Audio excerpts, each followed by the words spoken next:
Amigas e amigos, eu sempre falo aqui do elevadíssimo grau de cinismo dos golpistas, esse teatro do absurdo que eles encenam, vão montando aí batatadas, patetadas. Teve aí o caso agora recente da indicação do Alexandre de Moraes para o STF, uma verdadeira patetada, né? Cartas marcadas, um sujeito desqualificado, desclassificado, e agora também com a indicação desse Osmar Serralho para o Ministério da Justiça, outra patetada. Esse aí, que é muito conhecido, o Requião falou dele, o Roberto Requião, senador do PMDB do Paraná, falou muito dele ontem, conhece bem ele lá do Paraná. Eu acompanho ele desde aquela história lá da CPI dos Correios, que foi a base da acusação da farsa do Mensalão. Ele simplesmente esqueceu entre aspas, de pôr o José Janine, que era um dos principais acusados, e era cupincha dele lá no Paraná. Esqueceu também de pôr o Daniel Dantas claramente envolvido na trama que eles acusavam. Esse Daniel Dantas, banqueiro que operava a privataria Tucana, foi preso, solto. E essas jogadas que eles fazem aí, sumiu, ninguém nem lembra mais que existe Daniel Dantas.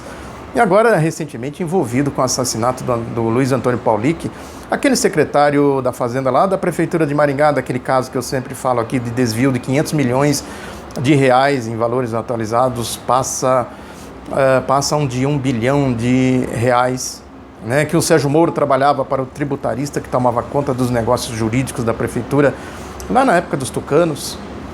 O Daniel Dantas sumiu, desapareceu, e esse Osmar Serralho simplesmente teve que incluir o nome dele no relatório no finalzinho dos trabalhos, e que também não deu em nada, né? Ninguém sabe que existiu o Daniel Dantas no todo o processo da farsa do Mensalão, ninguém tocou no assunto desse sujeito.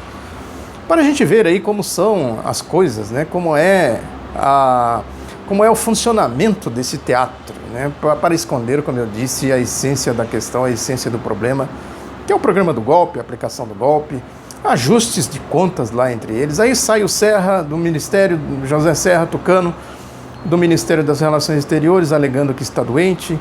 Aí surge aí essa história de delação de tudo quanto é jeito, de tudo quanto é lado, que não dão em nada, não tem uma linha de atuação, né, uma consequência.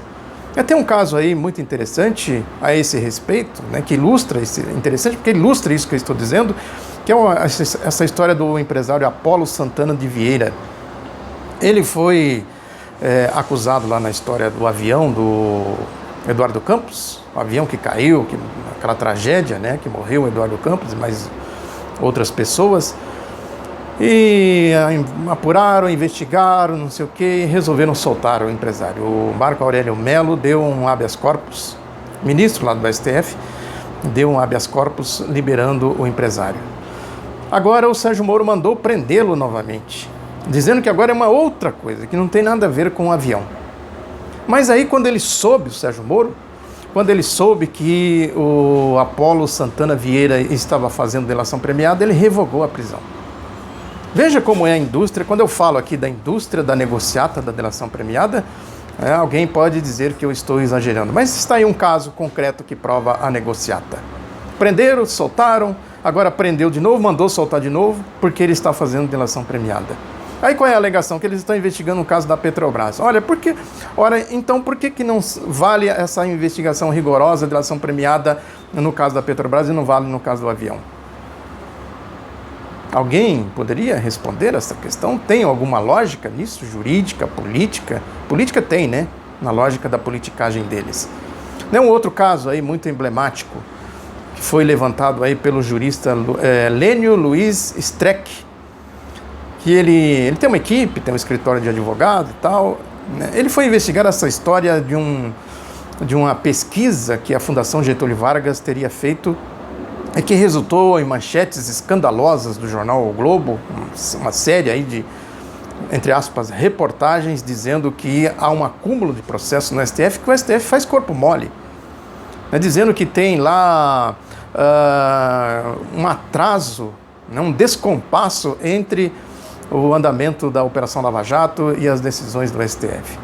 Aí esse jurista, o Lênio Luiz Streck, tem um artigo dele no Consultor Jurídico, essa revista eletrônica, que ele destrincha tudo isso. Aí ele foi investigar do que se trata, os números que são apresentados.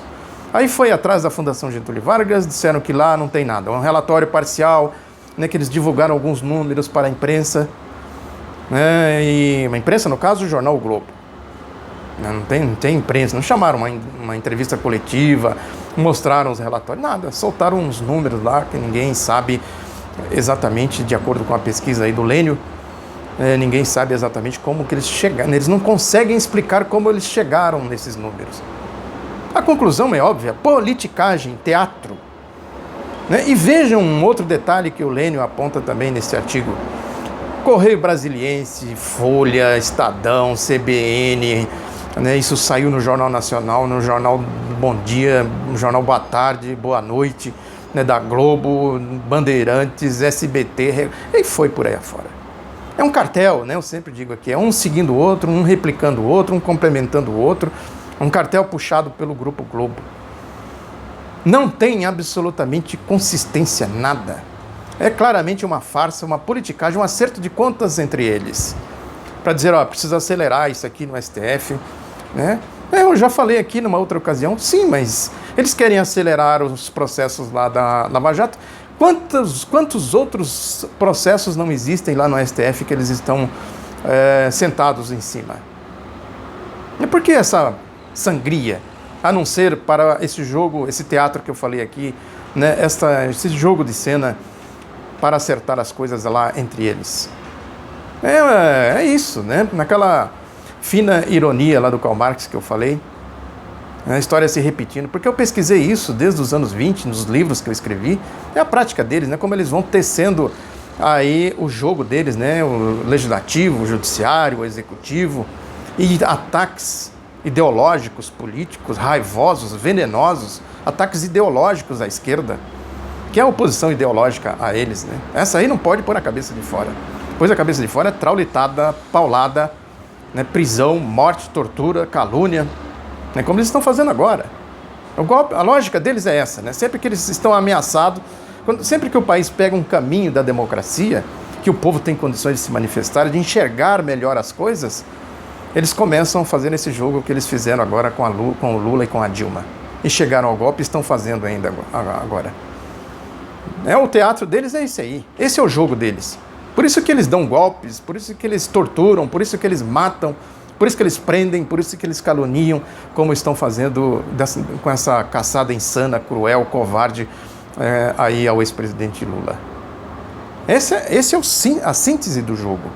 É assim que eles jogam, é assim que eles fazem, é assim que eles dirigem o país para manter o povo distante da realidade, o povo distante do poder, o povo sem democracia, consequentemente sem direitos, para que eles sustentem aí o modelo deles, o sistema deles, né, a vida que eles levam, né, a base do parasitismo do povo, a base aí da entrega do país aos interesses de fora, aos grandes grupos econômicos. É assim que eles vivem.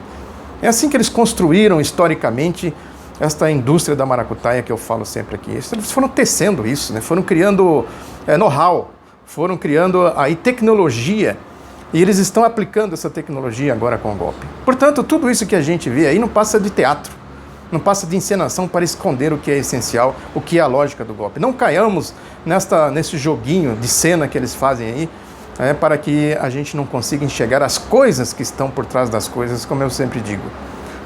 As coisas que estão por trás das coisas que são o essencial de tudo isso. Muito obrigado pela atenção, divulgue o outro lado da notícia, um abraço e até a próxima.